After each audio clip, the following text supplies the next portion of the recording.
What's the meaning of air traffic controller?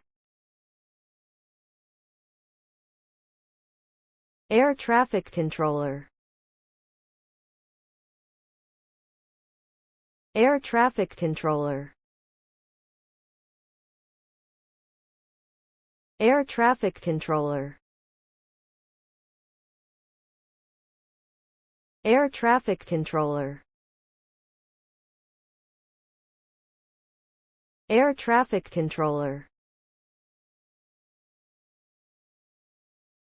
An air traffic controller is a professional who is responsible for ensuring the safe and efficient movement of aircraft in the airspace.